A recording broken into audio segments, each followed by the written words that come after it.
you, sir. Sorry. How are you? The time is now 6 p.m. Good evening, everyone, and welcome to the March 25th, 2025 Planning Commission meeting. We appreciate your presence and your participation tonight. Thank you for being here. As a courtesy, we ask you to kindly silence your cell phones and any other communication device or electronic devices that you may have with you so as to avoid any disruptions during our meeting. We are members of the Planning Commission.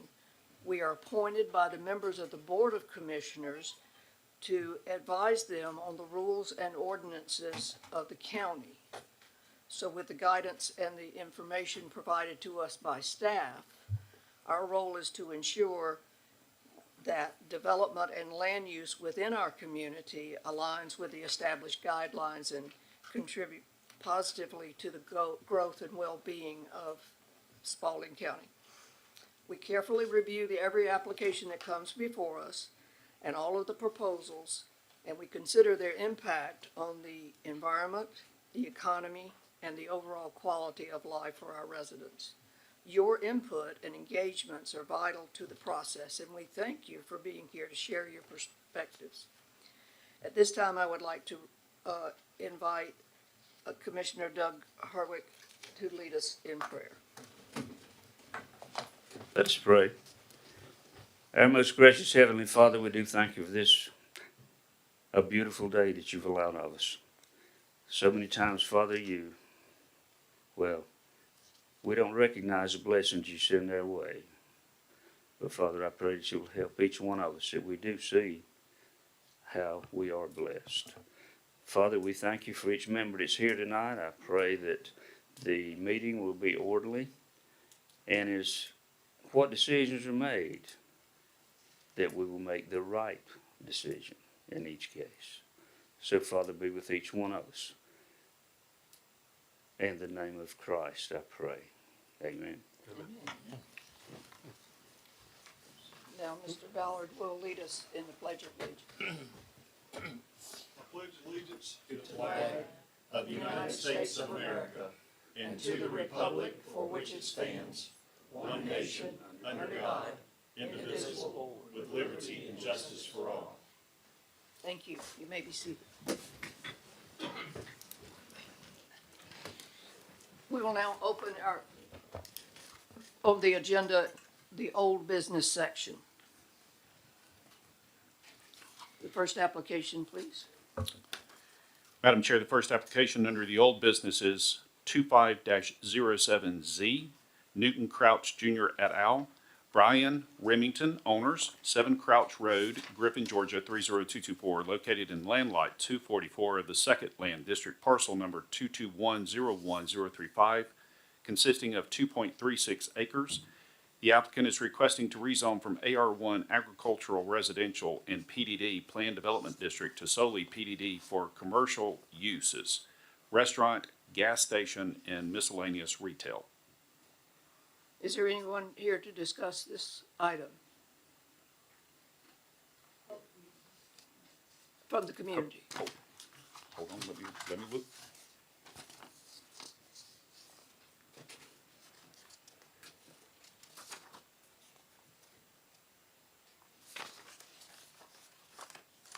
No, ma'am, no one has signed up for this particular application. We have the applicant represented. Would you like to step to the microphone? Please speak directly into the microphone so that we all can hear from you. Give us your name, your address, please.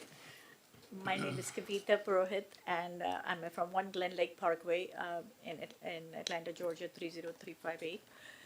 Emil DeMello, 1 Glen Lake Parkway, Sandy Springs, Georgia, or Atlanta, Georgia, 30328. Tell us a little bit about your application. So we had presented at our last meeting the application about a proposed restaurant in the area where there is a lot of industrial companies, and this is something that we would like to provide as a convenience to the community there, the working community. we are proposing a restaurant complex with a more of a sundry store and some fuel. So if we can, do I have the? Oh.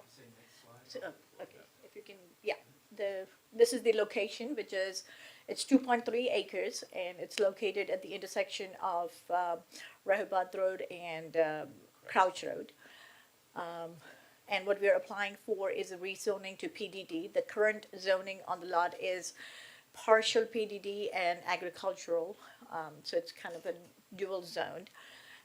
This is a small lot, and even though the PDD requires 5 acres, we are asking for a variance for this application. If you can go to the next slide, please. This is the site plan for the project that we're proposing. It is one building that's going to be divided into, it's a 4,800 square foot building. It's a very small site, as you can see. It just fits a 4,800 square foot building where there will be about a 2,500 square foot restaurant and another 2,500 square foot store. There will be 2 sets of pumps, as you can see, where the first pump canopy to the east of the store, southeast, is a canopy that where the cars can fuel. It's got 2 pumps, as you can see on the site plan, and this is the same site plan that we had presented last time. Nothing has changed from that. And then on the north east section is a canopy that's for the larger trucks to fuel. So it will be more diesel at that location. Again, the lot is small enough to where there's no availability for truck parking or anything at all. It will be just constant through traffic, and that's what we are proposing. The restaurant will be a sit-down restaurant, and it will be an upscale restaurant. So. And I think the rest of the items were pretty much, nothing has changed from what we had discussed last time. So if you want me to go through the whole presentation, I can, but otherwise we are open for questions. Is there interest by the members of the commission as to whether or not you would like to hear more from the applicant? I did have a question. I'll try to remember. I did have a question just to clarify, if I may. Yeah. Yeah, well, thank you. All right, last time you stated that there was going to be a drive-through component for like food pickup. I was trying to look on the site plan to see what's your intention for that, for the Yeah. traffic flow. Correct. So at this point, we don't have a drive-through figured out in this equation because we need that much parking. Right. And the lot, again, is small to where, so we will take it back to our engineers to see if there is any way to put in drive-through, but we will definitely have delivery because, So like, I guess, DoorDash or Uber Eats? no, we'll or- have something in-house. So Okay, we'll have a right. delivery driver that works for the restaurant. Okay. Then I guess my last, observation, I mean, I do like the PDD going for the whole thing. I mean, it's not the ideal size, but given what we are, I think it's a good use of the lot for what we have. County manager, would you sound the companion case with that as well for the Yes, for the ma'am. record? Application number 2, 2516V, Newton Crouch Jr. et al. Brian Remington, owners, 7 Crouch Road, Griffin, Georgia, 30224, located in land lot 244 of the Second Land District, parcel number 221-01035, consisting of 2.36 acres. The applicant is requesting a variance on lot size of PDD lot size requirements due to rezoning. Thank you. I think you covered, thank you very much for your comments, or if you have any additional comments in that regard. Not that we can think of. Thank you very much. Thank you.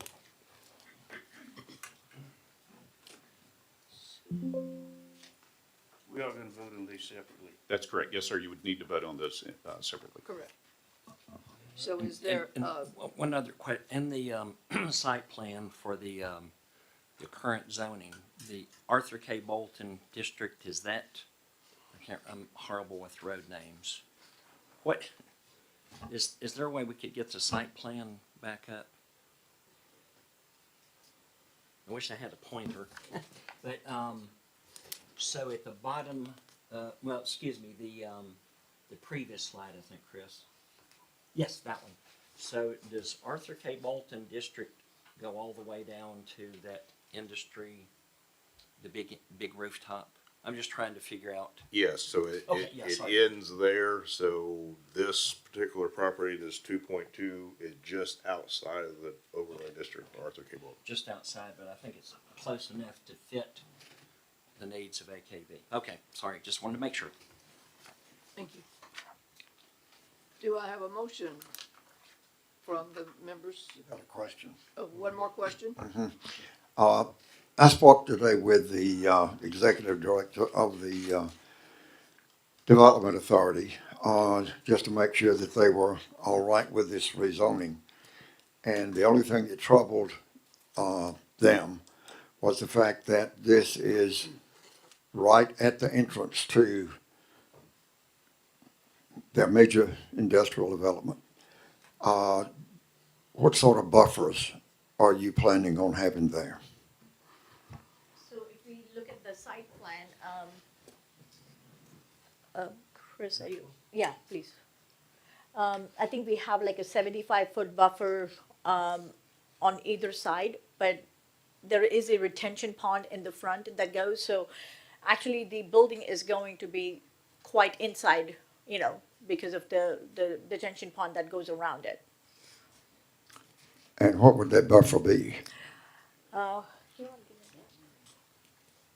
I don't remember it.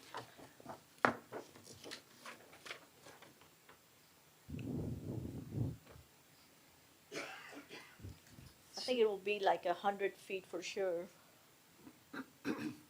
What would it consist of, though? As in a 100-foot setback, correct? Building setback is what you're talking about? I think that's what you're talking about.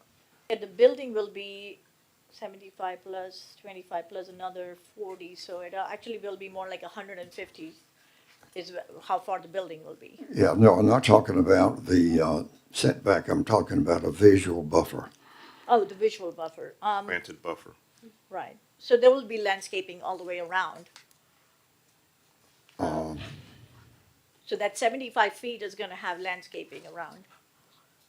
Do you have, at this point, and I realize you may not, any idea of what that buffer is going to, that vegetative buffer is going to be? No, I don't know exactly, but it will be some kind of, you know, landscaping.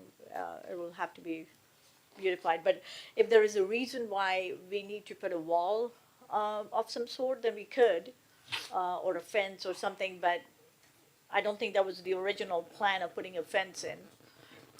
I don't think that would be necessarily. I just am trying to address the concerns of the Industrial Development Authority, that this is their front door. And if we don't have some sort of vegetative buffer there that is going to remain there, they're going to have some problems with this going in, and I'd rather address those now than later. Right. So, Chris, if you can go to the, we have some renderings of how the store would look, which is kind of after that. Yeah, there you go. So the building is going to be similar to this, and I mean, there will be landscaping islands, plus there will be landscaping in the front. Yeah, in the PDD requirements, there's a landscape plan required. Of course, that will be reviewed by me as far as Okay. number of trees, shrubs, whatever.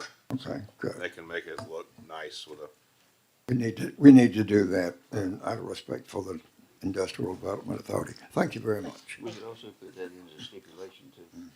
Of course. I also have a question in regard to the rendering that you have, the site plan that you showed there, showed the detention pond adjacent to Rehoboth Road. It will be landscaped, but it also requires a fence. So you're going to fence it and then landscape landscape. exterior to that, so the fence will not be the visual. Correct. It will be, And it will be a metal fence, but yeah, it won't be visual. yeah, typically, they put up a fence and put some kind of evergreen hedge in front of the fence too. That's usually the way it's done. I think that would address the issues of masking the use that may be offensive or different, that are the concerns of the development community. Another question, David, on that retention pond and landscaping, are there maintenance requirements? Because I've seen detention ponds all grown up with lots of straggly trees. Is that, So when you get to the construction stage, there has to be what's called a MOU, a memorandum of understanding, an agreement where the maintenance and everything is addressed. okay. Thank you very much. Appreciate your time. Do I have a motion from the members of the commission?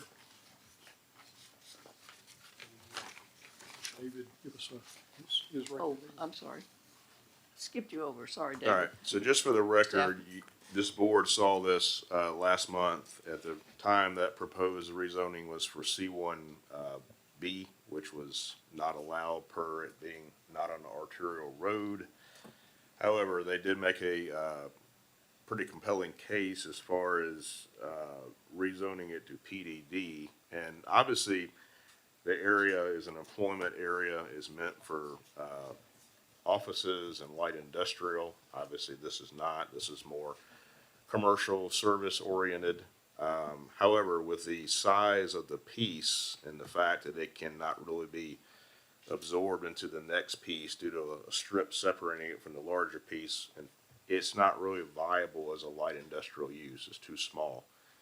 So they made a case, and I could see how that would be possible, that this is more of a service parcel for the surrounding industrial properties to provide them services. So I think it could fit in with that if you view it as a service property for the light industrial uses and not a industry itself because it's so small. I'll move to approve with the conditions that we've discussed regarding the buffer and landscaping. We have a motion to approve. Could you be more specific, please, sir, on which application? I'm addressing the first one. Thank you. We have a motion to approve. Is there a second? Well, I'll second, contingent upon that takes in the compliance with section 17B stated in staff report. Thank you. We have a motion and a second. All in favor, please raise your hand. All opposed? We have a unanimous vote to approve application 2507Z. Do I have a motion regarding the application 2516V? Make the motion to approve. We have a motion to approve The staff report. per staff report. A motion to approve per the staff report. Do we have a second? Second. We have a second. All in favor, please raise your hand. All opposed? There is a unanimous vote to approve. For the applicant, these will be heard in the same room by the Board of Commissioners on April 24th at 6 p.m. Thank you. Next item. We'll move into the new business portion of our agenda. Madam Chair, the first application for new business is 2508Z, High Falls 16 LLC owner, 2890 Arthur K. Bolton Parkway, Griffin, Georgia 30224, located in land lot 80 of the Second Land District, parcel number 218020004, consisting of 8.22 acres. The applicant is requesting to rezone from R2 Single Family Residential to PDD Planned Development District for light industrial uses. This applicant has asked to postpone until April 29th, and that is that application, ma'am.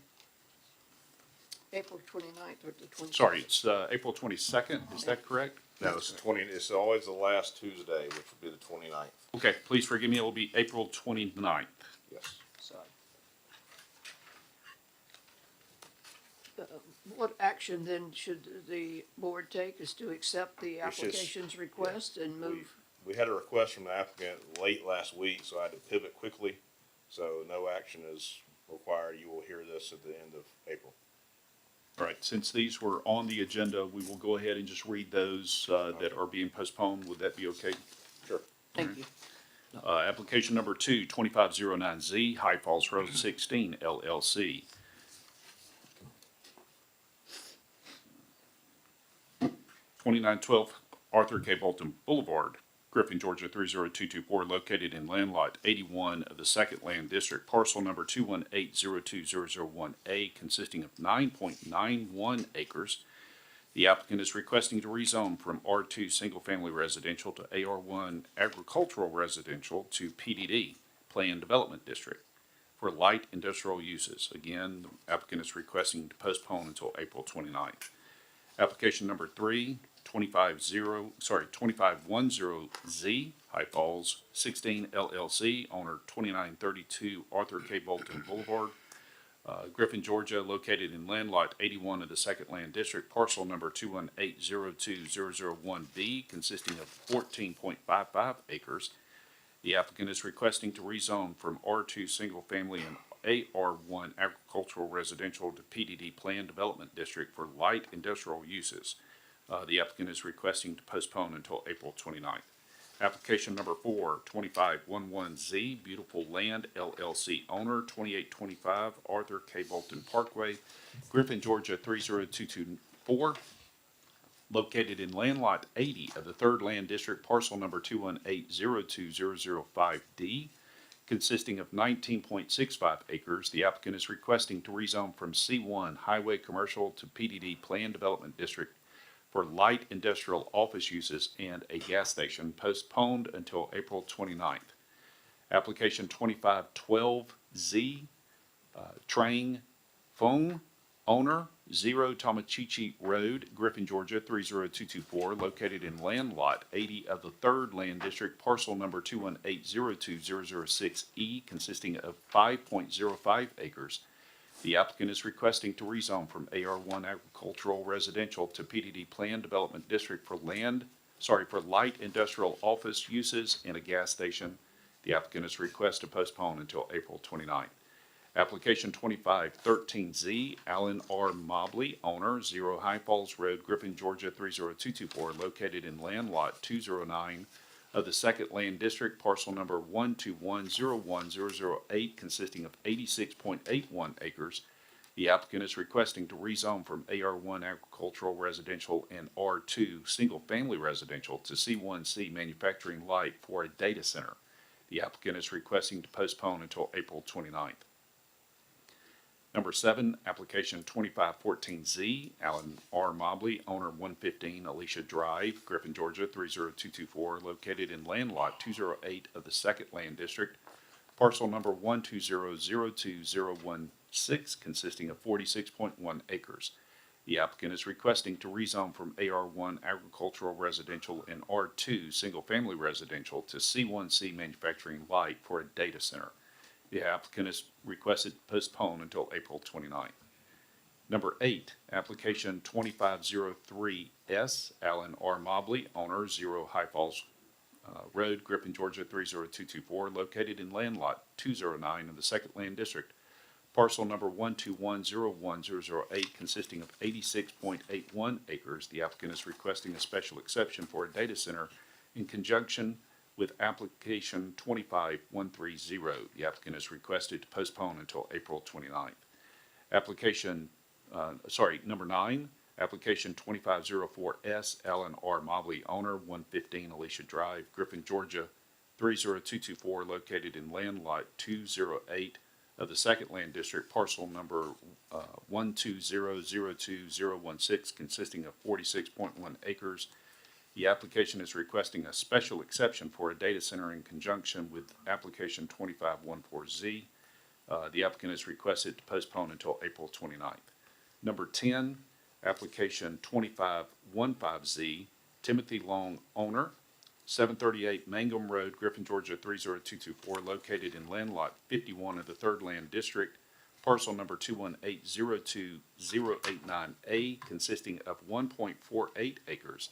The applicant is requesting to rezone from R5 Single Family Residential to AR1 Agricultural Residential for agricultural purposes. That one we are having a hearing on, yes. So now we will open the public hearing for this item. We ask that anyone here who has registered to speak on this item to come forward to the microphone, state your name and address when your name is called, if you had registered for speaking on these items. We ask that everybody conduct themselves with decorum, and there's no reason to have public outcry or comments whatsoever from the audience during that time. Let's show a little courtesy to all the members of the community who are willing to come and speak. So, Madam Chair, if you're going to open the public hearing, you will need a motion and a second and a vote, please, ma'am. do I have a motion to open the public So hearing? moved. We have a motion made to have the public hearing. Do I have a second? Frank, yeah. A second? Yes, absolutely. The motion, all in favor, if, by raising your hand? The motion carries. Public hearing is now open. Each speaker has 3 minutes to bring their opinions. Madam Chair, no one has signed up for public hearing this evening. Do we have an applicant? Make a motion. Yes. Okay, Yeah, close. Never mind. Well, Go ahead. Do you want to hear, is the applicant part of the public hearing? Okay. I'll make a motion to close the public hearing. Thank you. Appreciate that. second. Second, we have a motion and a second to close the public hearing. All in favor, raise your hand. All opposed? Was that unanimous, Mr. Harris? Yes. Yes, thank you. The motion carries to close the public hearing. Is there someone here to speak for the applicant? Step to the microphone, please. Give your name and your address.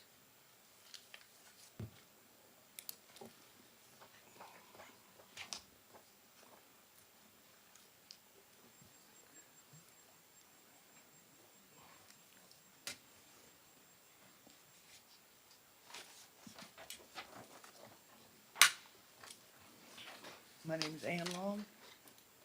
My name is Ann Long. I live at 738 Mangum Road, Griffin, Georgia, 30224.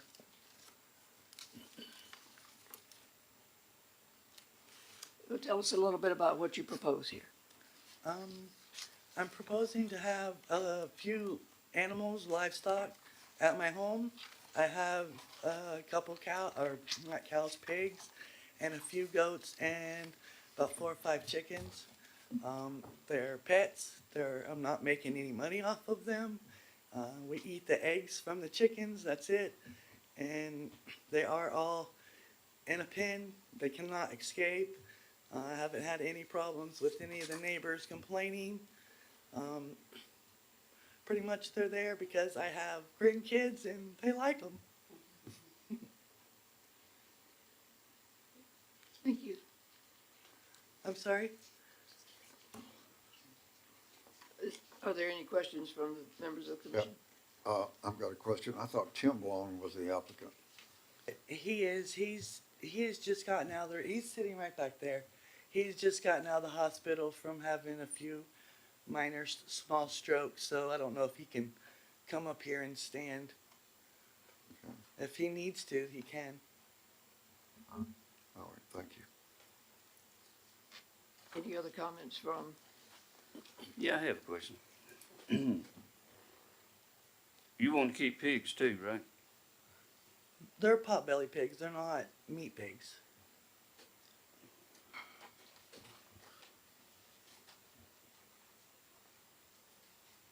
David, is that authorized in AR1 and the subdivision with 1.48 acres? So we're gonna have a nice discussion about that tonight. However, the zoning right now is R5. Those livestock poultry is not allowed at all currently in R5. AR1 makes no distinction whatsoever with anything. Okay. But you say, as far as tonight's concerned, we're dealing with R4, R5. R5. okay. Would you like to, Yeah, the property that I live on, is connected to Buck Creek. What is that, road or circle? Circle. Buck Creek Circle. And they consider that a housing development, which it's a rural area as well. I live on Mangum Road. The property got separated in 2000s. I don't know exactly when. We got the property in 2002. Everybody on Mangum Road has cows, horses, goats. I mean, all different types of livestock. So when we got ours, we assumed, which is our fault, that on Mangum Road we would be able to have them. We found out later that we had to come and do this. So here we are. My problem is, the code says no pigs. You were cited twice and, for having pigs out there already. Yes, sir. I wasn't cited twice. I was only cited one time. Well, according to this. I haven't went to the court on the second one yet. Oh, okay. Let you cows do. Okay. Well, thank you for your time. You may go and have a seat. Thank you.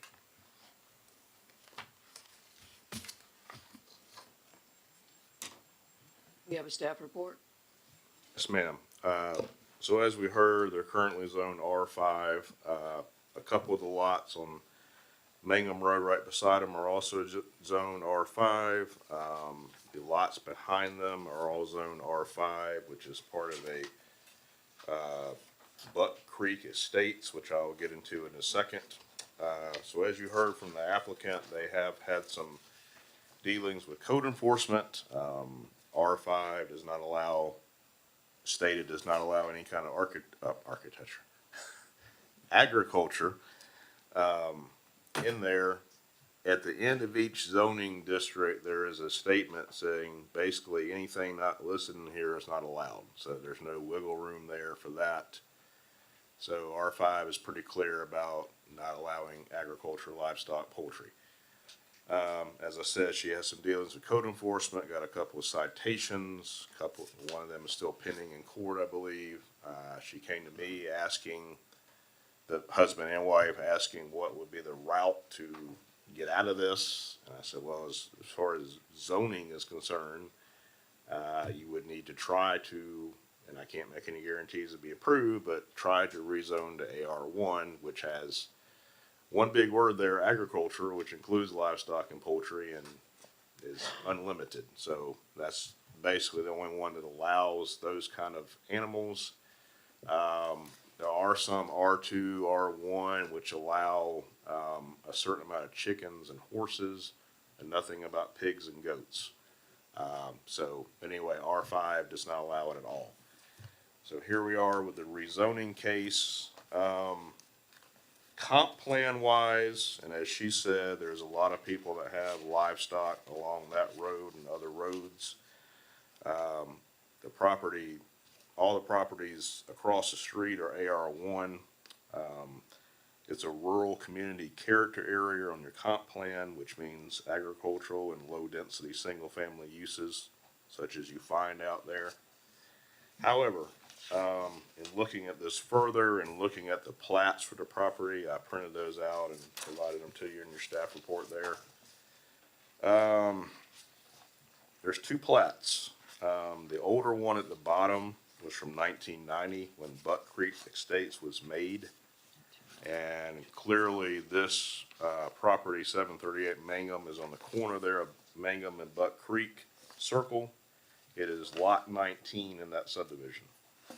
Now, typically with subdivisions, whatever they're zoned, all the lots have to stay that zoning. You can't just pick and choose and rezone a couple of lots in there. So by that token, it would not be possible to rezone this AR1. However, at the top, that other plat that Ms. Long spoke of there is dated from 1996. It shows the lots separately, but it does show it still as in parentheses lot 19. This is why I wish Mr. Galloway was here, because I don't know if, as she said, it was separated out or not from the subdivision. I don't, nothing on the plats, even though it's just showing one lot, it is still numbered like a subdivision lot, so I don't know if it's been separated out. I'm not sure you can do that, so that is a sticking point there. That's the main sticking point with this, is the fact is either part of that subdivision and can't be rezoned, or it's not. So, David, on that, as a part of the subdivision, it's showing 19 and 2.44 acres, and then that one is showing 19B and 1.488 acres. So it looks like they made a 19A and 19B and gave part of 19A part of that property, yes. Okay.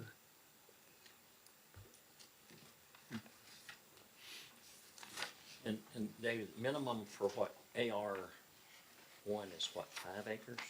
3 acres. 3 acres, okay. You're making a new lot today. Okay, right, got it.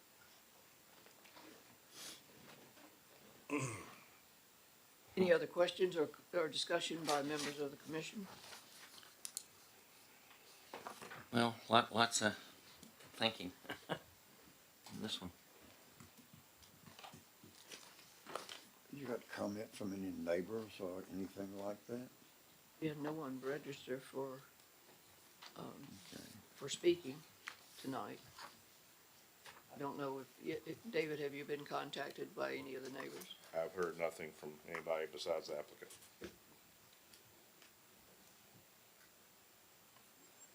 Or somebody had to generate a complaint to have code enforcement involved, but I'm not sure who that was, so. So is that how this started, probably code enforcement? Yes. Okay, okay. Pigs can do a lot of damage. If there's no more comments or questions from the board, do I have a motion? I would move to table this until you have the benefit of Mr. Galloway's counsel. Mr. Galloway is on Zoom with us. Oh, okay. But We you have, ask- you have a motion on the table, ma'am. Do I have a second for the motion on the table? And is this for motion to Table. table? Okay. Should we not see what the lawyer says first? If he's available and can make comments, we would love to hear from him. Yes, maybe you Do you still have a motion on him, the table. David? I think Chris, We have a motion on the table, we To do need that, to, you're gonna have to. Yes, I can hear Christopher. Right. Ask David if there are covenants that cover this through this entire subdivision. He's asking if there are covenants that cover the subdivision. That I would have to look into. I did not see any on the deed, but, there may be some for Buck Creek Estates on the other properties. I wonder, What's the nature of the citations, David?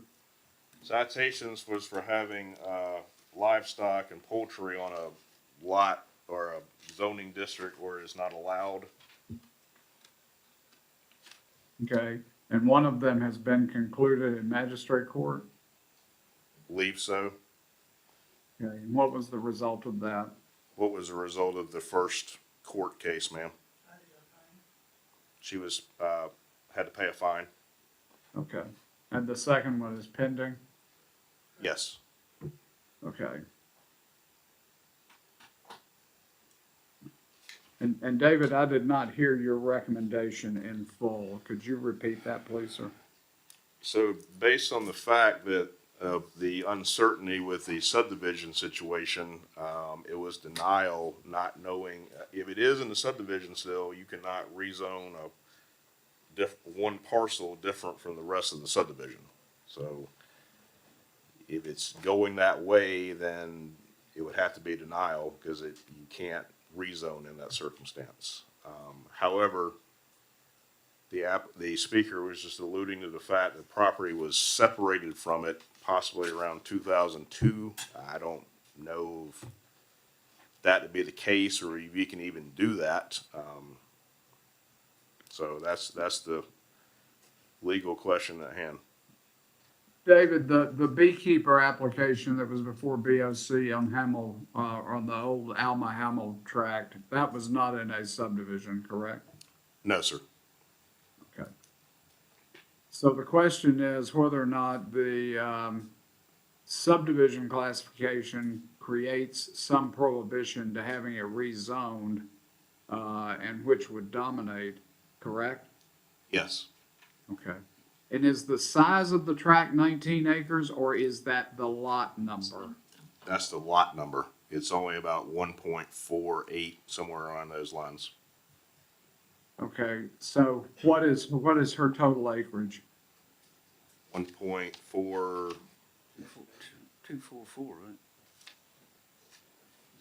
now it's 1.488 due to the most recent plat. It was 2.44 in the 1990 plat. Now there's a 1996 plat, which shows it slightly smaller at 1.488. Didn't you tell me at one point there were this was a double lot in the subdivision? It's a corner lot which fronts Mangum and Buck Creek Circle. The driveway access to it is off of Mangum, however. So if we were to zone AR1, if the county were to zone AR1, it would be on a lot that's 1/2 of the size required for AR1, correct? Yes, hence they would need a variance. Variance. They were not able to get the variance application in on time to go with like it did on the one we just heard with the BOC last week. That would definitely be requirement though, if it was approved to be rezoned. All right, my recommendation would be for you to table until they can get every application that's needed to be considered. So we have a motion to table. Would you be willing to accept the language as suggested by the county zoning attorney? So moved. And I would And do we second. have a second? I would second We have that. a motion and a second to table this case until appropriate applications can be made for variances as may be needed. All in favor, please raise your hand. All opposed? We have one in opposition. The item passes. So ma'am, this will be reheard on April 29th in this same room at 6 o'clock. I will send you a letter about it, but we need to, in the meantime, find some information about the lot history and the covenants, if there's any covenants for that neighborhood, those kind of things, to bring to the board for next time. Okay?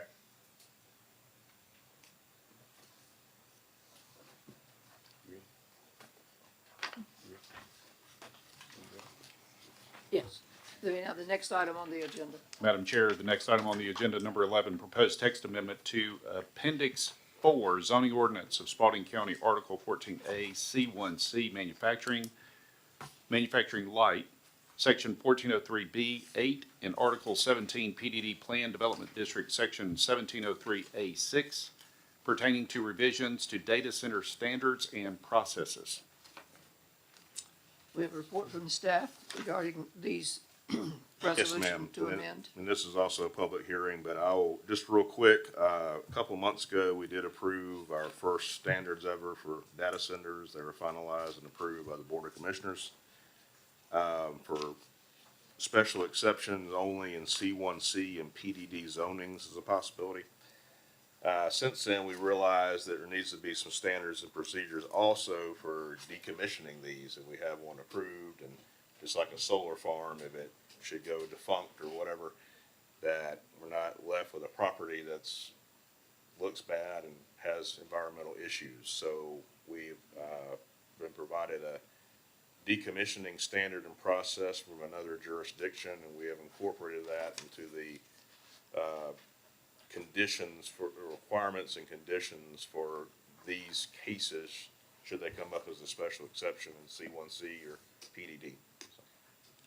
And that is outlined and I took the existing approved, data center standards and tacked on in red, bold red, the decommissioning procedures. Thank you.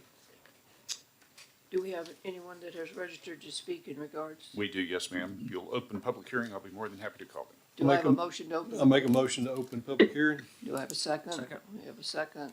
All in favor, please raise your hand. All opposed? No opposition, passed unanimously. Please read the, Ms. Dina Ray, if you would step forward and state your name and address for the record, please. Hi, good evening, Planning Commission, Dr. Ledbetter, Mr. Allen. My name is Dina Ray, and I reside at 73 Parham Road. We are presenting a copy of a ordinance for data centers that had been previously approved in another city. Since you're making changes, we just want to make sure that a couple of things have been outlined in the new ordinance. We're asking for you to have the developer provide an acoustic engineer that will provide sound studies that describes the noise levels and mitigation efforts to better protect the environment and us residents. We also are asking you to have the developers provide utility capacity letters for water, sewer, and electricity infrastructure. Also, if you plan to approve this change in the ordinance, if you could demand a closed loop system that will use recycled water, as the demand for water will be very high otherwise. We're just asking and encouraging you to please protect the residents against the noise levels in the county's infrastructure by doing your due diligence and researching a lot more about these data centers. This building is a 700,000 square foot facility, so we're just asking for you to please look at those changes. Okay, thanks. thank you. Can I ask a question? Excuse me. St- So are the comments you were making there, are they, all of those are incorporated in Yes. this, what you provided? Yes, they are. Thank you. Okay, thanks. Is there anyone else? No, ma'am, Madam Chair, that's all that have signed up for this application. So we'll close, we have a motion to I'll close. make a motion to close public hearing. Thank you. And the second. All in favor, please raise your hand. All opposed? It's unanimous. To close the public hearing, do we have any more comments from the staff? No, ma'am. How about questions or statements from the commissioners? I would like to say that this is a good crowd. I've been doing this since 1989, and most of the time when we meet, we do not have nearly enough community participation to make you think that it was worth our coming. If you came tonight for something and you didn't have it heard, for God's sakes, come back. Don't let the fact that somebody didn't hear an application or that it was postponed keep you from giving the kind of input that you need to do. And I thank you for being here. As we say in the Marine Corps, thank you for your service. Any other comments regarding? Well, yeah, I do. I'm glad to hear that we're strengthening ours, I guess, especially like the part David's got in there about the decommissioning. I've worried about the big future Amazon warehouse type thing going out of business like Sears Roebuck did. I mean, Sears Roebuck was Amazon of the day. So I like the part that we've got that in there. Guess the only thing I would love for us to maybe tie down is how long that process takes. So the data center goes out of business, and how long does it have to sit there before it's resolved? That's a question in my mind about that. Then I do like the fact that, and I've forgotten your name already, sorry, I'm off. Thank you, Ms. Ray.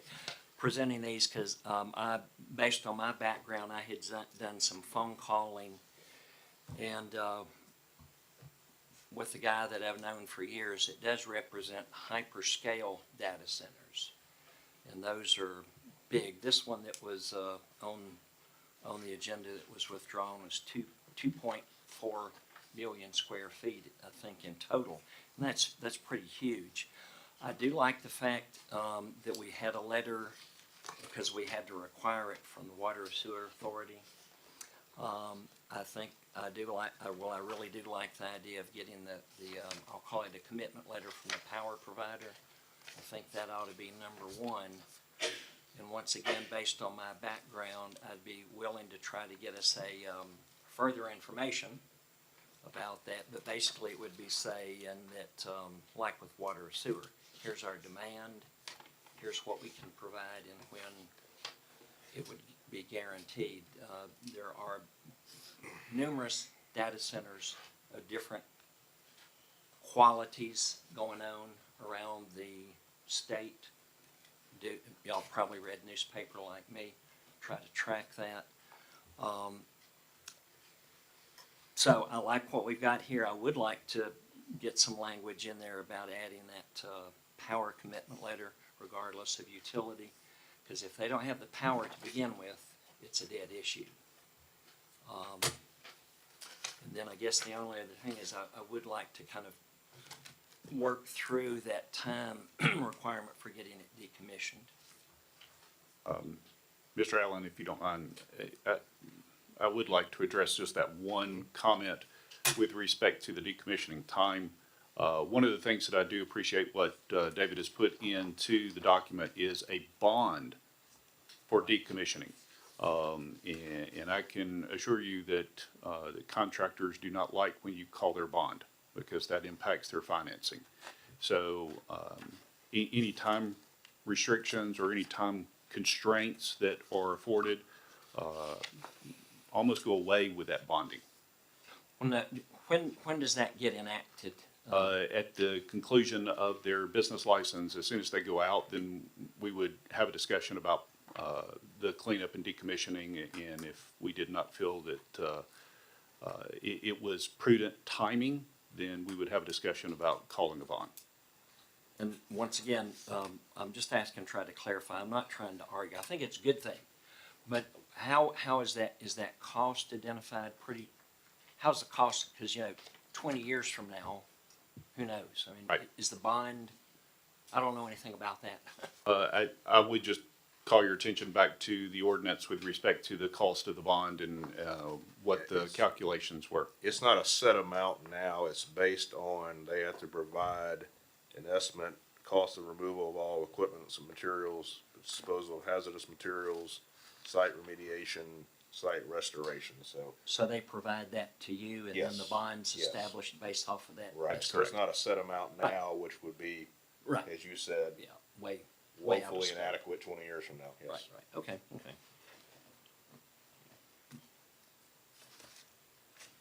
Thank you. Yeah, sorry. Any further discussions? I will say, again, the data centers, and as Mr. Bryant was saying there, I mean, there's all types and qualities of these things going in, and it's a big concern of mine, just some of these that aren't quite as good and aren't done as well out there, because I hear some real horror stories, and again, the noise level is one of the big issues I hear at a lot of the places, the pollution and other things that go along with that. So I certainly think that we need to try to take all measures possible to try to make any that go into Spalding County as good as they can be, to avoid any type of environmental impacts and issues down the way, as well as, interruptions and disruptions to the people that live nearby. So I like the decommissioning section. I've read through that and feel good about that. Do think, as we said, a timeliness of that. I think the bond can accompany that. I would take it from what you're saying that basically it's going to be set up kind of based on the schedule of values of the project. That's and correct. with, as far as the amounts. That's correct. Depending on each project as we went forward. Correct, and bringing that property back to the condition that it is before they actually started construction. Okay. All right.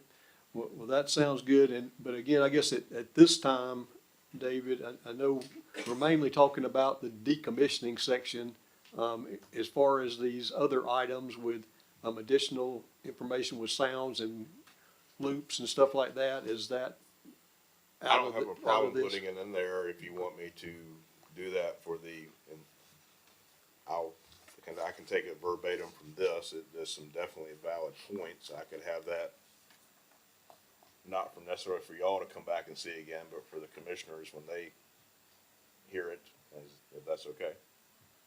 Okay, I think definitely the language in there now just says water capacity letter. That definitely needs to be spelled out as utility capacity letter, power, water, and sewer. So that's, I would like to have that if possible, and go ahead and, again, and make this as solid as we can moving forward. And a point too, I didn't include natural gas in there because I found my notes finally, and, based on the application that was before us, and I don't know that was withdrawn or postponed, I looked that up, that's a type 3, and that's got like a 99.67% uptime, which is almost continually. The highest tier is type 4, which is basically 100%. I don't know how they go from 99 up to 100, but anyway, my point being, they've got to have something for backup, and that's going to have to be noisy generators. And I do like the idea very much of having an acoustic study. Sounds like, once again, talking to a former work associate, he says, yeah, people will provide those. We just have to ask. Right. So, yeah, I don't have a problem with that one as well. I'm not sure of always they can be a closed loop system. Maybe they can, I'm not sure. So the application that's coming before us, that was asked to be postponed, the water consumption rate was listed as 19,000 gallons a day, very low. which is very, very low. So this is a closed loop system. And I do like the idea of using, excuse me, I've forgotten the term purple water. I know there's purple water out there for like a reuse. I don't know that the Gray water's- water too. Yeah, gray water, but there's a special color pipe I learned years ago. I don't know if everything is sophisticated enough, excuse me, to do that, but I would encourage that be, some type of language that they use the latest and best technology. They want to lower their costs too, but I think if we say we want to ask for this, they know that we're going to not just say, sure, we want it. Well, without getting in front of the applicant, because they did postpone for, Oh, yeah. for April. But just to go back to the conditions that we're looking at with respect to the ordinance. So if you'll make your motion, whoever makes the motion, to include language for all utilities and to assure that, that we look specifically at either a closed loop or a non-closed loop, whichever direction that you guys make the decision to move forward with. If you'll make that a part of your motion, then we'll get that set up for presentation to the BOC. And the acoustic thing, yeah. Correct. Yeah, noise or acoustic study, right? And So that then brings us to a motion. Is there a motion that we would like to present from the commission? well, I'll make the motion. I hope I can remember it. Make the motion, sorry, to add the additional provisions that we include full utility study, water, sewer, natural gas, electricity, that we include a provision for an acoustic study or noise study. And then I've gotten 2 out of 3.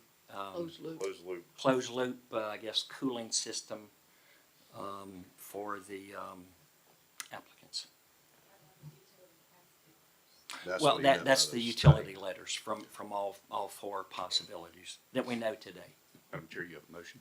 I have a motion, and do I have a second? I'll second that. We have a second. All in favor, please raise your hand. All opposed? There is no opposed. It passes unanimously. I will make those changes and, it will be for the Board of Commissioners' first reading on, I believe, April 24th. 24th, BOC, PC 29th. So, item on the agenda. Madam Chair, item number 12, proposed text amendment to Appendix 4 zoning ordinance of Spalding County, Articles 1 through 11 pertaining to necessary corrections, clarifications, and improvements to uses and standards in certain portions of the zoning ordinance.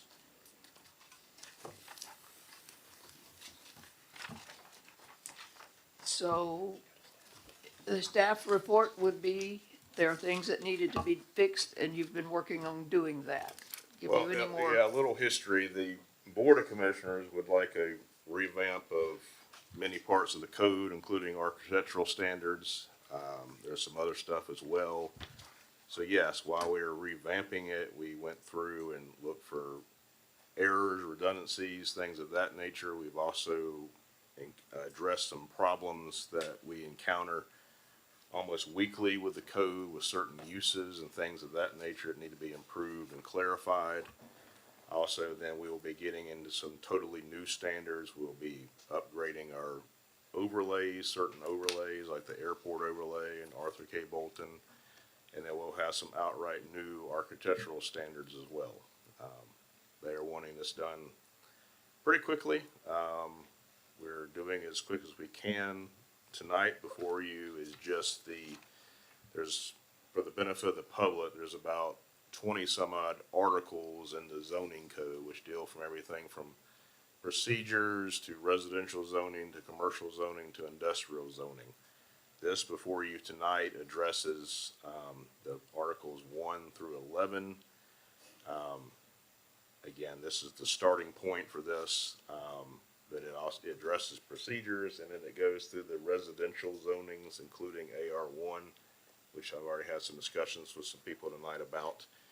The next meeting will include hopefully the commercial and industrial areas. So we're just focusing on procedures tonight, some definitions, and the AR1 and the residential zoning districts. You realize it's a huge amount of information. So do we have any comments from, or Sorry. questions from the I'm the commissioners? question asker. We Sorry. also have, I think some public wants to Oh, speak. did we as well. have- I'm sure. sorry. We do, yes, we do. I apologize. So that may, Commissioners. that may guide some of the discussion. Yes, I guess it will. If you would be more, if you would be so inclined to open public hearing this evening. Do I have a motion to Motion. open the public hearing? Do I have a second? Second. We have a motion and a second to open the public hearing. All in favor, please raise your hand. All opposed, unanimously passed. Yes, ma'am, we have 5 people who have signed up this evening. Amanda Gilbert. If you would, please come forward, state your name and address for the record, please.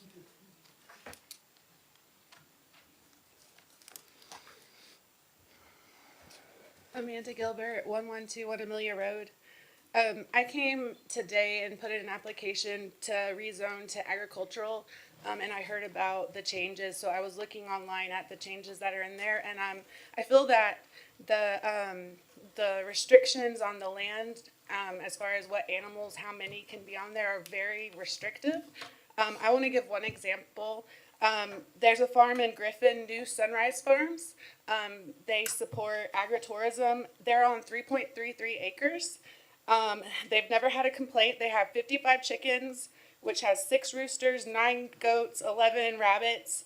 I've been to their farm. It's very clean. They actually come and support like the events that we have in Spalding County. They come to the market. They come to the stuff on the square. And there's a lot of farms like that that are on smaller terms. A farmer generally doesn't have one type of animal. They don't just have like goats. A lot of the people in here and around here, they have goats, they have chickens, they have pigs. I've had a pig in the past. It was actually a very clean animal. They're not like horses and cows and goats where they just go to the bathroom, whatever. They're bedding. They will not go to the bathroom in their bedding. They leave the stall to use the bathroom. So I think they get a bad rap for stinking, but to me, it smelled like maple. So it doesn't really stink unless you're just not taking care of it, which is why we have code enforcement to make sure that people are following and treating their animals right. They also I have problems with the chickens, the number of roosters. Many people, when they're breeding, you're going to have a rooster for your barred rock. You're going to have a rooster for your Rhode Island Reds. You're going to have a rooster for your silkies if you're making money. So this would severely limit people being able to make money off of their land and off their farm. It prevents them from being self-sufficient, which I think is very important, and that's why a lot of people try to go to this lifestyle. Even with silky chickens, you're going to have a rooster for each color you're trying to breed, and that's a huge one that people sell. So you're going to have a yellow one, you're going to have a black one, you're going to have a white one. I have trouble with the New Sunrise posted that the USDA guidelines say you can have 6 goats per acre. I know in there it says llamas and emus. There's one where it says like you can have 1, but these are herd animals. These are emus need pairs. Rabbits, when they have a baby, they could have up to 12 babies. So am I going to have to like sell my rabbit and all her babies because I will have more than 6 or kill the babies? So you can easily, and even goats, you can have 4 babies at a time. So you're going to easily get up above. So I feel like it's more of a thing, like we would not say that we're going to have acreage limitations on dogs and cats because we see hoarding. So I think it does an injustice to the people that are trying to make a business out of this and a lifestyle. Thank you very much for your comments. Jody Miller.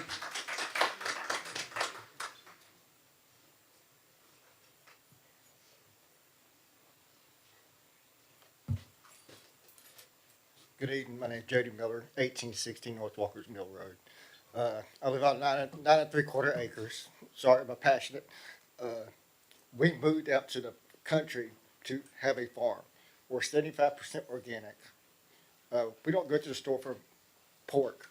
We make our own bacon. We make our own sausage. We slaughter our own chickens. I have honeybees. Some of these people have actually been to my farm and they could actually test how my farm looks and how clean it is. If you, like emus, I have emus, you have to have 2 males for 1 female because the female actually picks its own mate. Same goats, pygmy goats, they're 30 pounds. They're bigger, they're smaller than dogs. I mean, just like she said, the pigs, we have a pot-bellied pig. It gets out of its bed, it poops in one area. It don't poop all over the place. We just want to make sure whatever guidelines y'all put, there has to be guidelines. We understand there has to be laws. We understand that. But make sure that the guidelines are out there that you're not going to knock down the small people that's trying to better themselves. Because you want us to keep going to McDonald's. We see all these kids overweight. You got to see all these kids going to the stores buying all this junk food. We're trying to live a healthy lifestyle. I'm 50 years old. Okay? I work every day. And I'll make sure that I put good stuff in my body. I go to church every Sunday. I praise my Lord, okay? We just want to make sure that we're not trying to push away people that wants to sustain themselves for a better lifestyle, okay? We don't want to, tell me I can't have my own fresh meat. I mean, how many people up here have made their own bacon, have made their own sausage, slaughtered their own chickens? If you ever done it, you know what I'm talking about. I mean, you know what kind of passion I have for it, then. I mean, that's what we do. Like, the only thing we really buy from the store is like fish. That's it. But if you put these restrictions on that, you're gonna cut me back. I'm not gonna be able to have my lifestyle I have because I don't have 10 acres. Okay? I'm not gonna go buy a cow or 2 cows and put on 10 acres. That's somebody else's problem. But myself, you can have goats, chickens, and all the other stuff. You look at my feed bill, they're not out there grazing to live. I'm giving them good quality feed. I'm giving them good quality hay. I mean, we put a lot into our little farm, and y'all all more than welcome to come out and see it. I'd be glad to show y'all, let y'all feed the goats, check the emus out. Even Gigi the emu, she'll come up, put her head on your shoulder, and you can sit there and scratch her and pet her. So y'all just be aware before we put too many things in line that we're looking for the little people. Because it's not always about the big people, and it's always not all the people that's sitting behind a desk. That's all I have to say. Thank you very much. Tommy Appreciate your Bowden. comments. Just real quick, Dr. Ledbetter, sir, how many acres did you have, you say? 9 3/4. State your name and. My name's Tommy Bowden. I live on South McDonough Road. She spoke about the New Sunrise Farms earlier. The owner of that, Mr. Weeks, is a personal friend of mine. And, you know, just like this gentleman that just spoke, if you all start restricting, especially this time of the economy, of what they can do, I buy my eggs from Mr. Weeks at New Sunrise because they're cheaper. When was the last time you went to Kroger or anywhere and bought eggs, for an example? It's pretty expensive. My daughter is wanting to put in a chicken coop and raise eggs and meat chickens just for her family.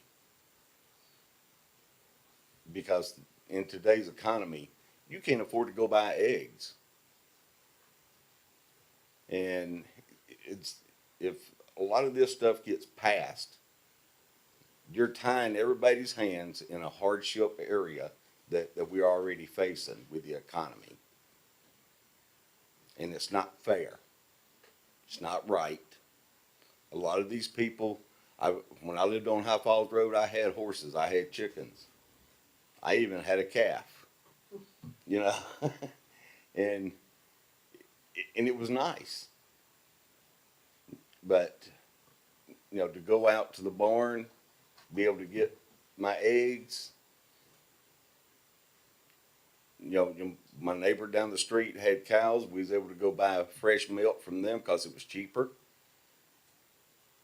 And if y'all pass this, all you're doing is supporting the bigger people, Kroger, Walmart, Food Depot, people like that.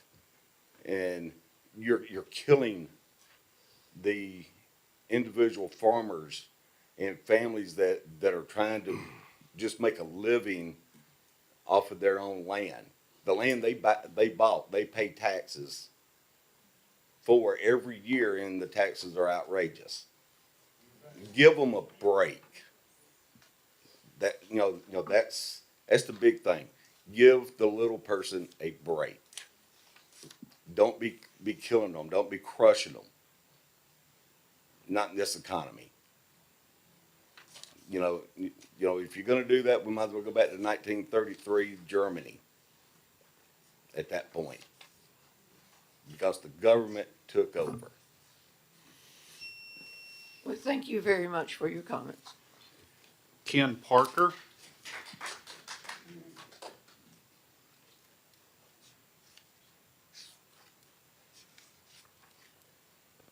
My name's Ken Parker, 500 Yarborough Mill Road, and I'm actually 20 acres, so I'm exempt from all this, but I'm actually speaking for a lot of friends and everything who have smaller acres.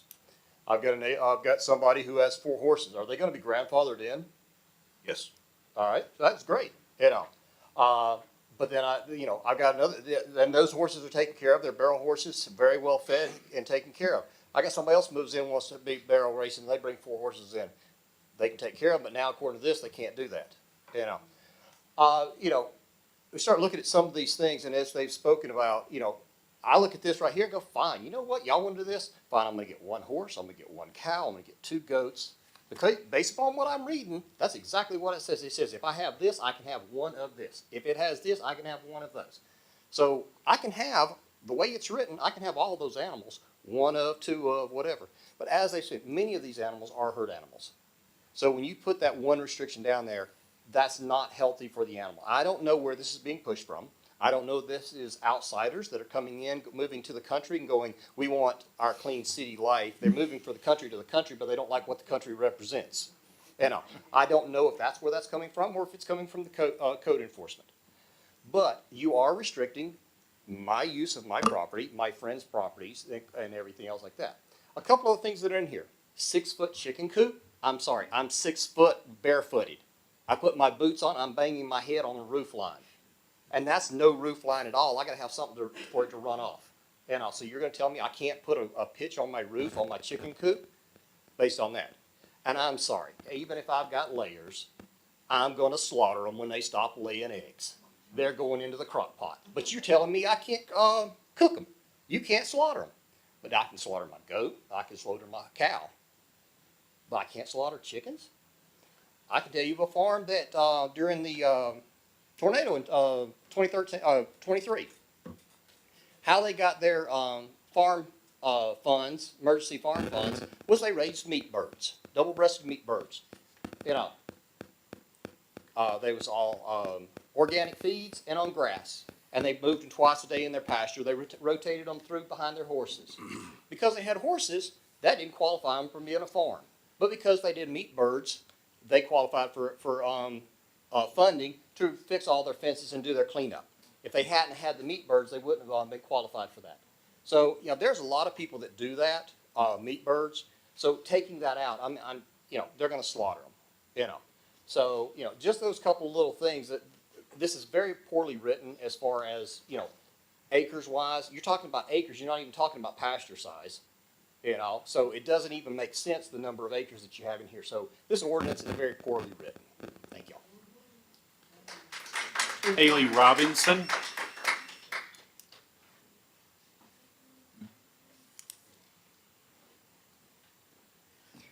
Good evening. My name is Haley Robinson and I live at 361 North Rover Road. Tonight I left my regenerative agriculture practicing farm to come speak in opposition of this bill. My husband and I raise 80% of what we eat.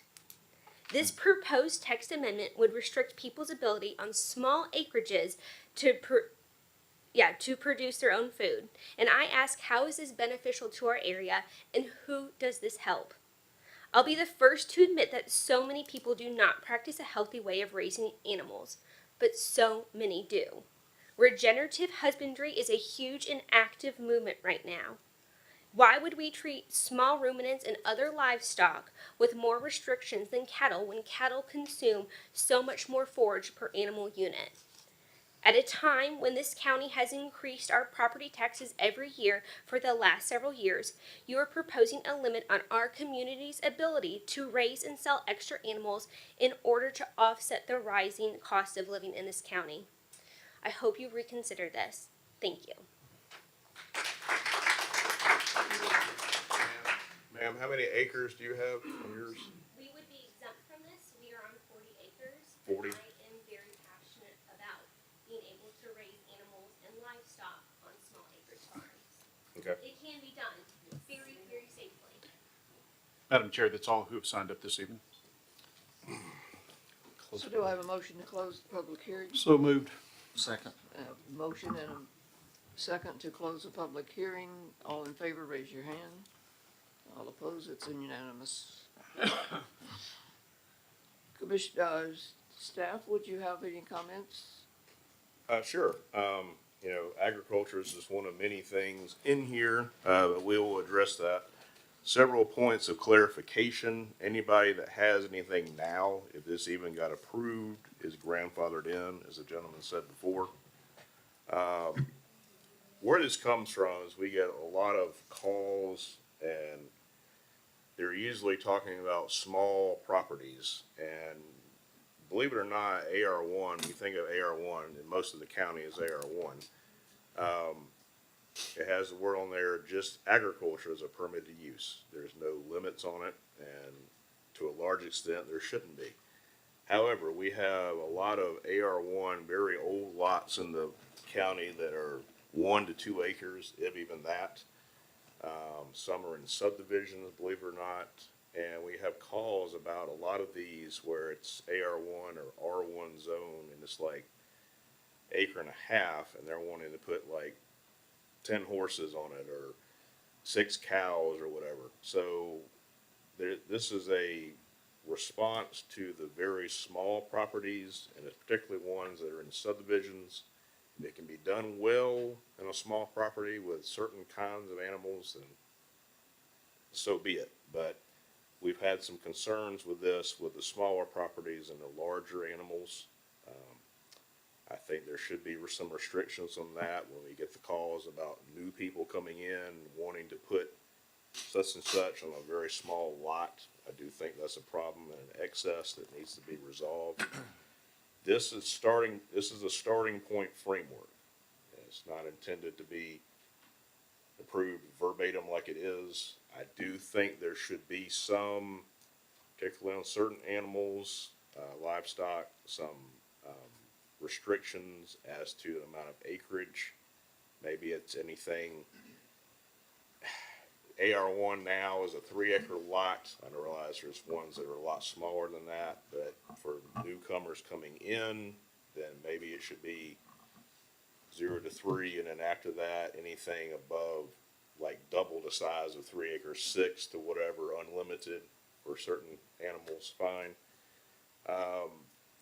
There was always some restrictions in the other ones about chickens, so that was, and horses, and some of the other zonings, you could have a horse on R1 if you had at least 3 acres, and then each exceeding 3 acres you could have another horse. There was restrictions about the chicken coops was already in there, so there was things already in there. But one of the problems with just the word agriculture as a permitted use, and I'm very much pro-agriculture, is also another thing is, we ran into this, it also includes the long Quonset hut chicken houses for Tyson and all these other places. Based on no restriction on that, you could have that very easily on whatever property you wanted. So things like that come into play. So it's about addressing the issue of these really small lots having it, not stamping out agriculture or too much restrictions on it. It's about mainly addressing the issue of it being such a broad category that in certain areas of small lots and in AR1 subdivisions, then it not being addressed and could go haywire. So that's the main issue and intent with that. I love agriculture and it should continue and flourish, but there's certain examples with these small lots that need to be addressed with some kind of framework. And maybe this is too restrictive. Again, this is a starting point, but I think there needs to be some kind of framework to address the extreme situations in the smaller lots. So, Thank you. Commissioners, is there anyone who has a question or a comment?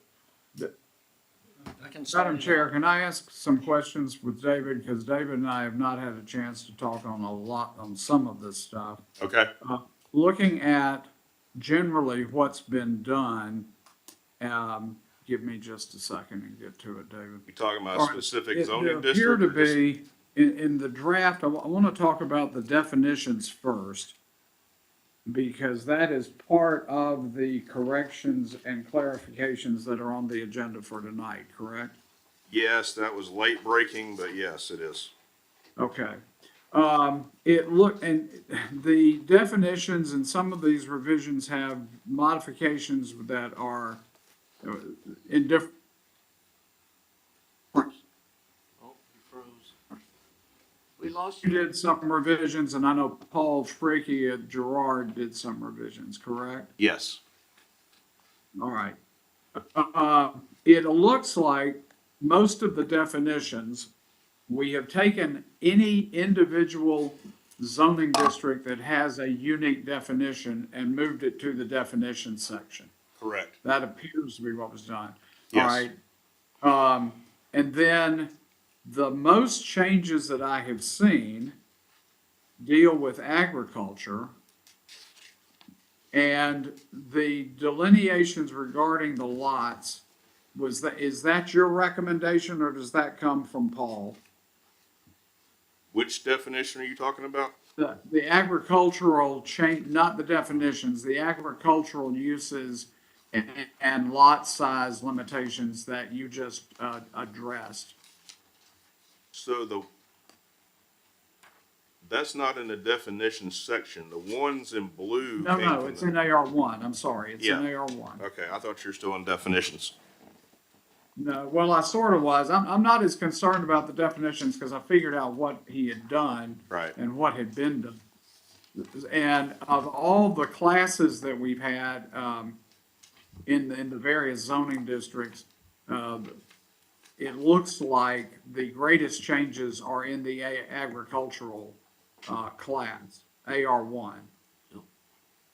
Yes and no, there are other changes in the residential that have been struck out as far as uses. Yes, but yes, there are clarifications and changes in AR1 as well, yes.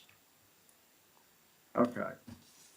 So the issue with regard to the agricultural lot size is tied to concern about whether the lot is sufficient to maintain without becoming a problem, uh, whatever number of animals or agricultural uses that a person wants to have, Yes.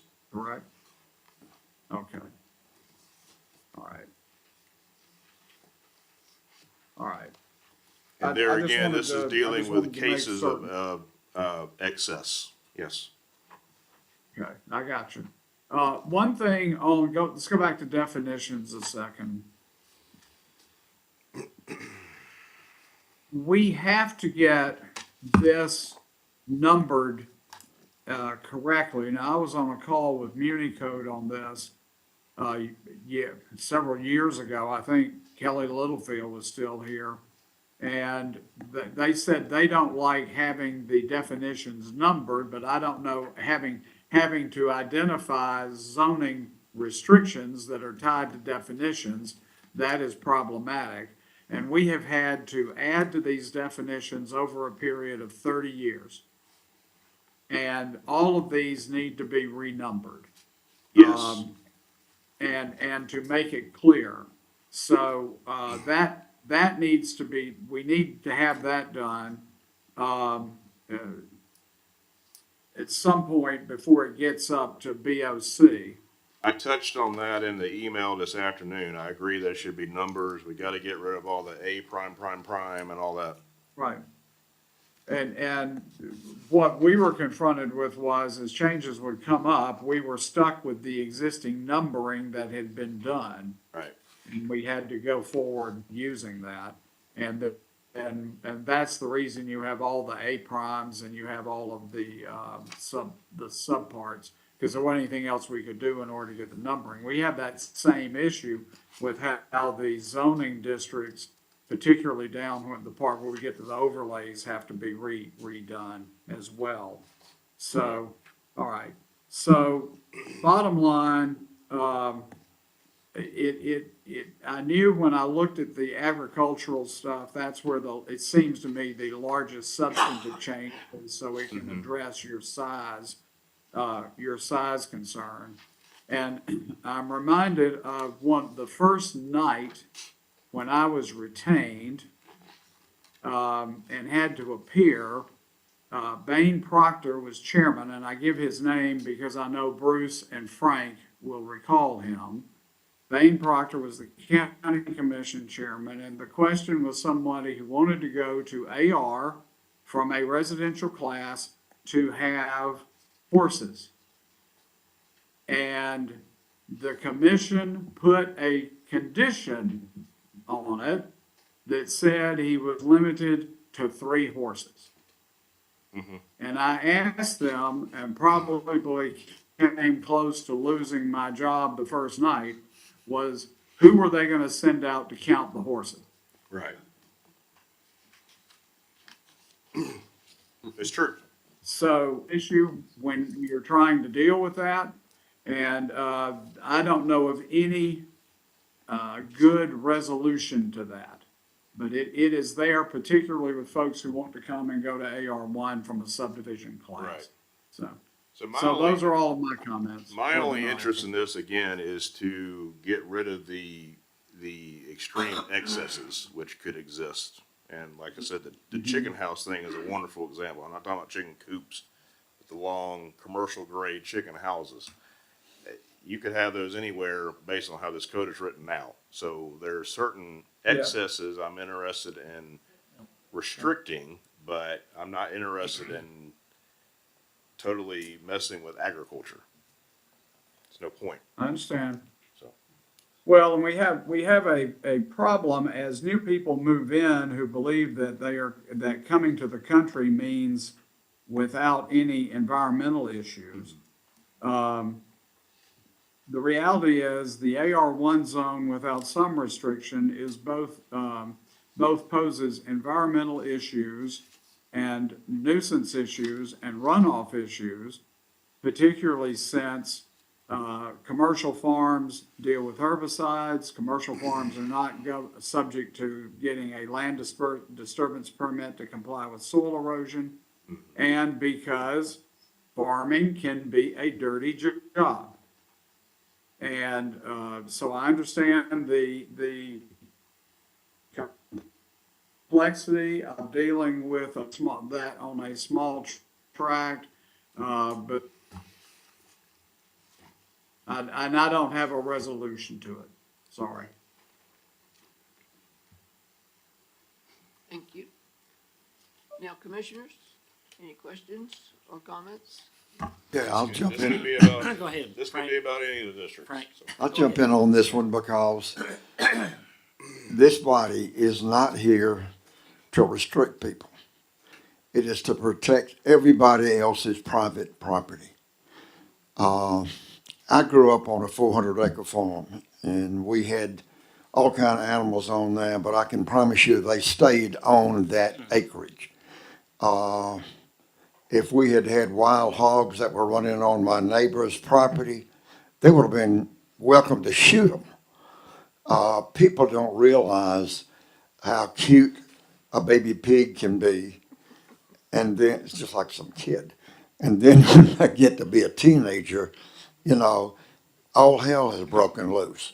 Most of what we do here or try to do is trying to take care of the people who have moved here, who don't know some of the idiosyncrasies of country living. You know, the South can be like a third world country at times, but I don't want to live anywhere else. But what we do basically is trying to look after everybody, and that's a tough job. It's like being the mother of a dozen kids and not having a favorite. You do the best you can with what you got to work with. Sometimes you have bad intel, but you still do the best you can with what you have to work with. The people that, and I've been on this board 30-something years, and I've seen some really good people come on here. I've seen some people come on here who could have used a little bit more training. I'm probably one of those. But what we do here is strictly an attempt to make everybody's life bearable. Does that make sense? Sort of. Thank you. And from my standpoint too, I have a problem with the real small acreages, especially if you start putting pigs on there. I was raised on a hog farm, folks, so I know how they smell.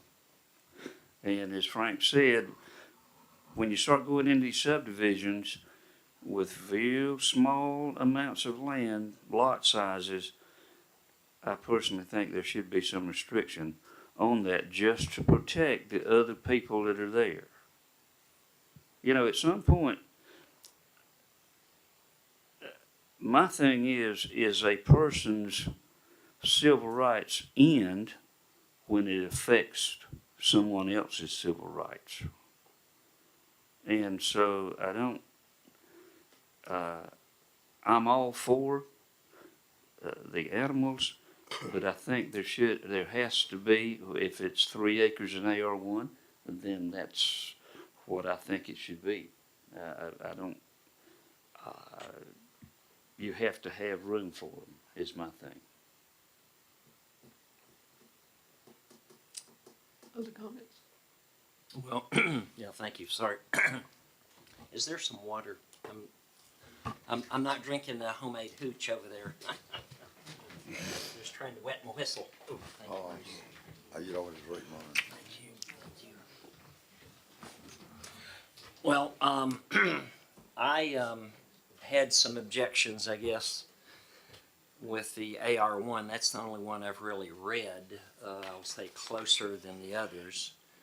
I've tried to plow through the definitions. Plow through, is that a farm term? No pun intended. I'm not a comedian. That's why I'm here. And I may be a little bit different. I try to look at everything that comes through my email. And that's a good trait and a bad trait. But as I look through the AR1, I live in AR1. I live out in western part of Spalding County. We chose that area because of sheep grazing, and the real estate agent knew that he had my wife, and we've been there 40 some odd years, and we like that. And when I was reading a lot of the animal restrictions, and I'll put it that way, it seemed really kind of arbitrary, that we're just taking don't even know the right pun, but I think we're taking the wrong approach. Sure, I don't know what the perfect solution is, and I can appreciate the difficulty of small lots that really don't conform to the AR minimum of 3. But I think we've got to do better, because I draw a distinction between somebody doing it for home use, which I've heard from a lot of tonight, versus a commercial chicken house, and those are different scales.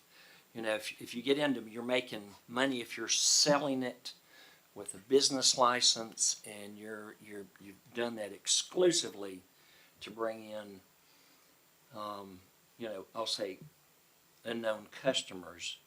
That, to me, where it goes into a different, home-based business. I've looked at some of the definitions there, and there might be some flexibility in there, and I liked the term of regenerative agriculture. New word, but I think, my section of the county over in the western half is predominantly AR1. Everyone likes that, and I think it would be very bad to have.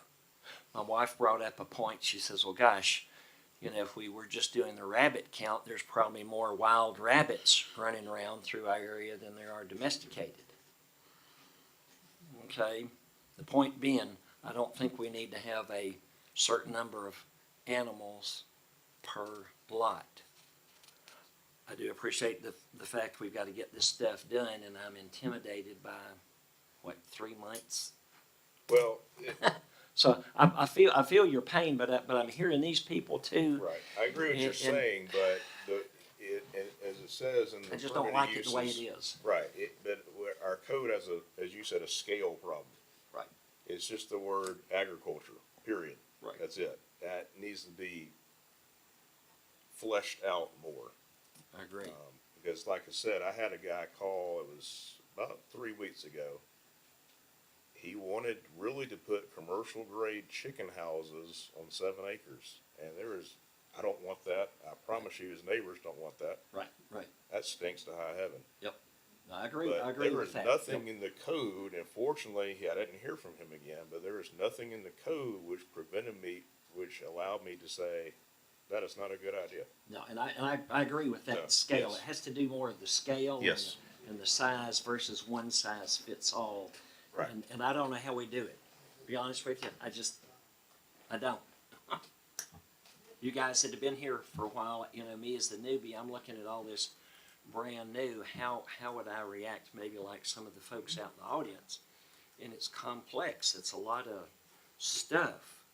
And you try to interpret it and say, well, what is reasonable with what they want to do, what we need to have, and that's where I'm still caught up in that wheel. Sorry for rambling. I think one thing you could do is, as I said, there's AR1 subdivisions. I think you could, beyond the acreage, say restricted up to this, and this, and a platted subdivision. That's a starting point. A plat of record? I mean, because we wouldn't require everybody to go back out and hire someone and replat an area. No, I'm talking about a subdivision, with an interior street we have those, and they're zoned AR1, plenty of them. Right. So that would be a zone that would be very restricted as far as what kind of animal. You could have maybe a few chickens, things like, or some rabbits or something, but the cows, the horses, not in the platted subdivisions. And that I would exclude some of these smaller acreage farms that are not in a platted subdivision. Right. That would allow them to still do their thing, but the ones where it's a named subdivision and it happens to be zone AR1, as of right now, you could have the sky's the limit. Right, right. So Yeah, and I think appreciate that. I Well, think it's- that yeah, might right. be the more common sense, realistic starting point. Right, well, it's like the case we had on the Mangum Road. I mean, Right. you've got a platted subdivision and someone, you know, they're kind of backwards in all this, but I mean, I can appreciate the dilemma you've got to face, but I'm still trying to get my head. Sorry for the So let me questions. try to guide us a little Commentary. further, getting off of, David, can I ask another question? yes, The issue of the lot size with agriculture, it seems to me that's the, most significant issue in terms of whether or not the lot provides sufficient room to be able to provide the opportunity to do the agriculture without running the risk of creating a nuisance to the neighbor. right. It seems to me that this might have application and be similar to, and I'm certain you're familiar with this, urban agriculture, which is tied even in an urban setting though, but it's tied to the size of the property. Have you looked, in most instances, have you looked at that at all in terms of what restrictions, which might be based on lot size or in an urban agriculture? I have seen some of that in the past. It mainly concerned like the smaller stuff like the chickens and sometimes rabbits. Didn't really address the larger animals. Right. Okay. Because I wonder if that might have some application that answers the questions that the folks have raised and at the same time not overly restricted. And as I've told y'all, right next to my office, when I'm on conference calls, I can hear the chickens, which doesn't bother me, but creates a unique circumstance for people who are listening on the call and hear it. And you can't mute that out. In fairness, in some of these other districts that didn't have any provisions for chickens and rabbits, for example, I put that in. So there's been some actually putting that in some of the ones where you're R1, but you're still got 7 acres and things. You're not in a subdivision. So I actually put some agriculture into those where it wasn't before. So, you know. About 10 years ago, we had what I will refer to as the chicken wars. One neighbor had chickens, the other neighbor did not want chickens. They were on 2-acre lots.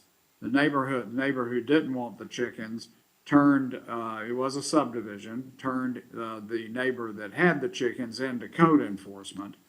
And the neighbor with the chickens felt that like they had been slighted and then went around finding people who had chickens in subdivisions and zoned residential and turned all of them in. So, the farm animals can become a significant problem, unless we find a way to be able to balance, between, and particularly on small properties, unless we can find a way to balance that allows both, but none can go to extreme or nuisance levels. And I don't know, I don't have an answer, I'm just raising the issue. Madam Chairman, Madam Chairperson, can I make a suggestion?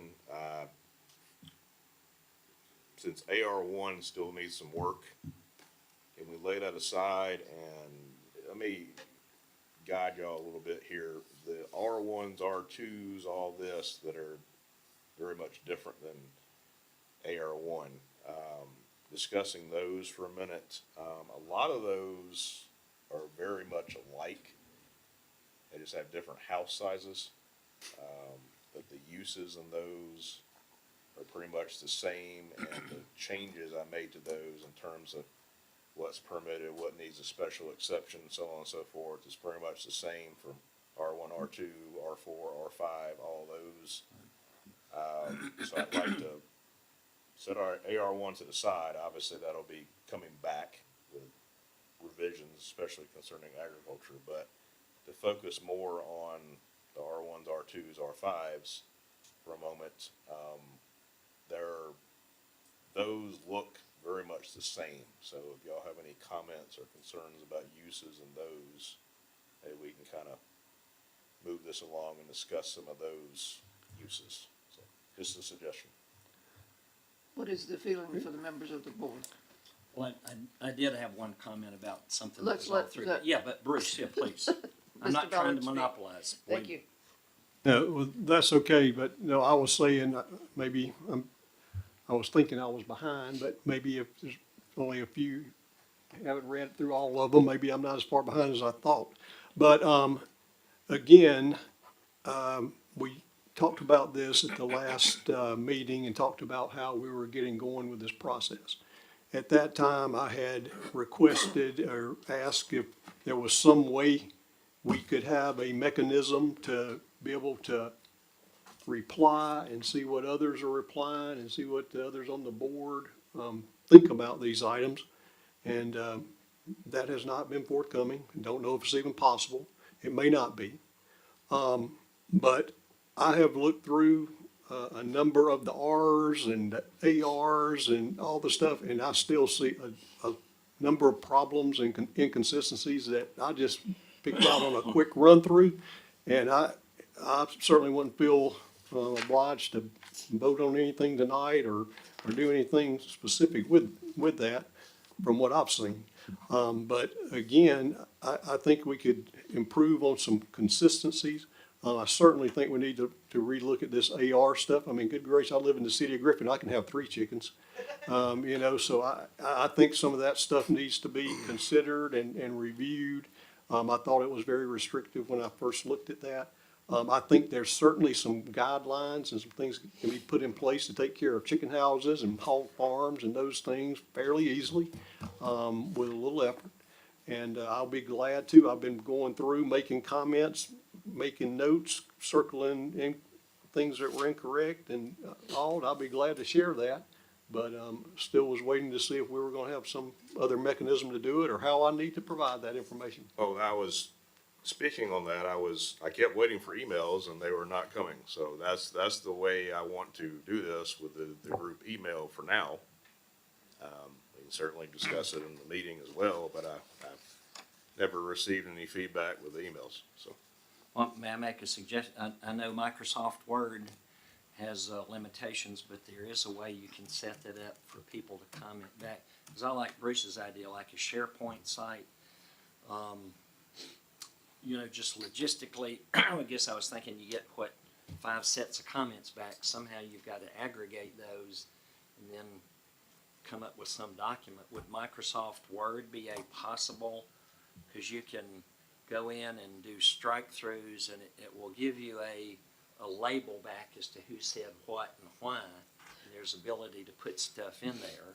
If I could, Yeah, and I'm just trying to let offer. me offer a impose upon suggestion. you and say, we certainly could come up with a device of some kind. Right. By which we could give individual comments and we could all share that. And that would be a task that we put before David and any suggestions I'm sure he would appreciate.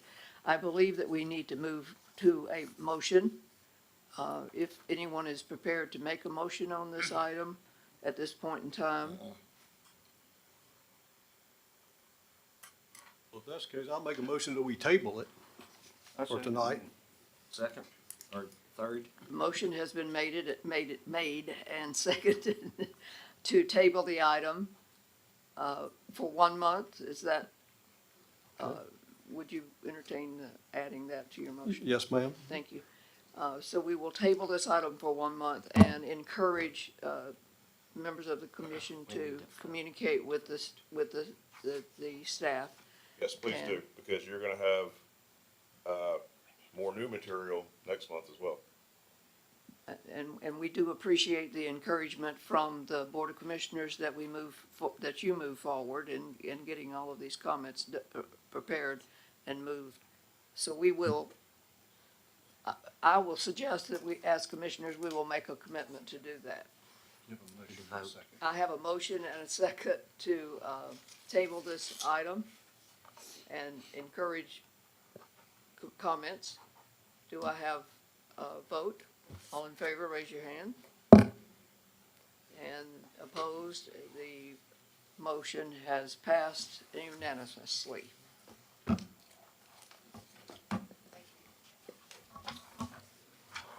Where are we next on the agenda? Madam Chair, next on the agenda, under minutes, consider the approval of the meeting minutes for the meeting held on February 25, 2025.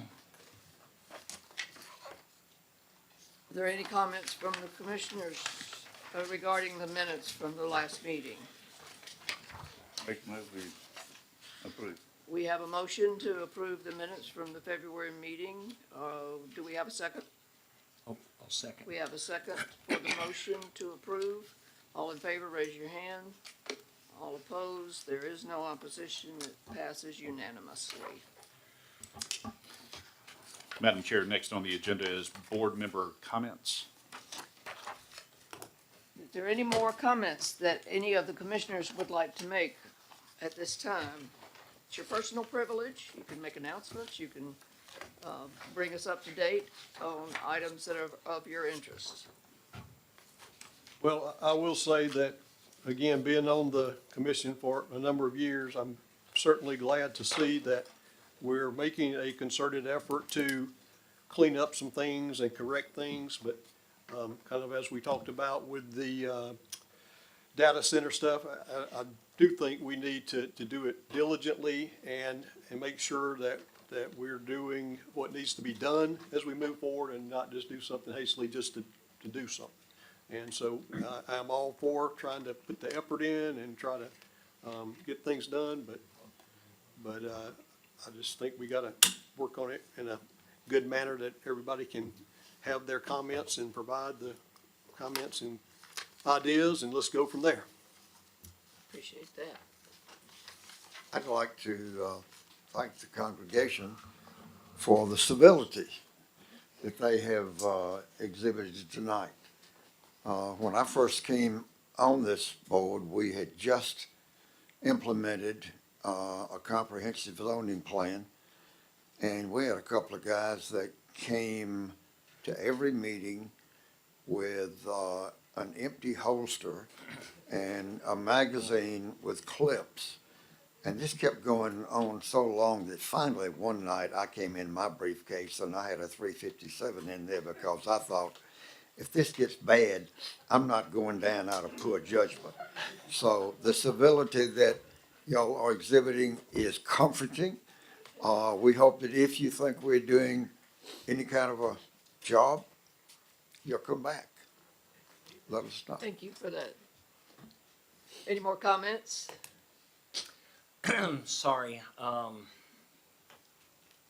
thank you for the privilege of listening to me. And I do not take my role here lightly.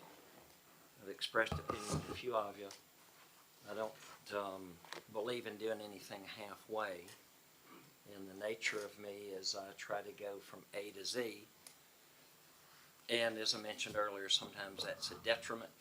I do try to say what I mean and then do it.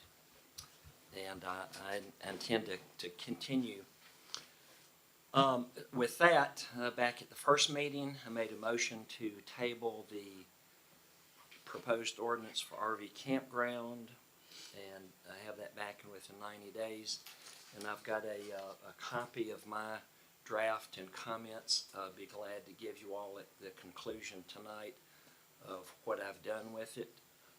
Just way of premise, I felt really strongly that it could be improved based off of some extra research and then my experience. And as I've said maybe to one or two of you, this is just Bill's ideas, and I'll be glad to give that out. I've got an email copy that y'all will be getting to have it in that format. But I looked at an existing RV park down in Troup County as my model. And I talked to three David's counterparts in three other counties about this, and then I've come up with a draft. I used the basis of the 28th meeting. That's sticking in my mind, so all my comments will be after that. I think it's on page 13 through 20. And my way of putting the comments in there, I've got blue bold for my ideas, and then I put strike throughs. And I guess the big consistent thing that I've got in there is trying to make it more of the commercial business that it would be, not just mom and pop. I'm going to invite family and friends over, because to me, when there's a money transaction, it's a different animal. And I've put some requirements of it being on a Georgia highway. The concept of sorry, but I want to explain this while I'm in person with you, is the campground resort is a pure marketing term. There is no such thing. In conversing with a engineer who does site layouts for RV parks in several states, licensed professional engineer. And I designed this ordinance more for the RV, not the camper, not a tent camper. But there is flexibility in there, so it's all kind of on a higher scale, if you will. Commercial traffic. I've got limitations in there on number of nights per stay, then a break, and then you could come back. So I'll be glad to give that out, and that's just so I can keep it in my mind. I committed to 90 days. I've done it in 60, where that gives y'all a chance to do whatever you want with it for the future. But I'm glad to get it off of my plate. We thank you very much for your efforts. Looking forward to taking a look at what you produced. Do I have a motion for adjournment? So moved. Second. So moved and seconded. All in favor, please raise your hand. Unanimous. The motion passes. We thank you very much.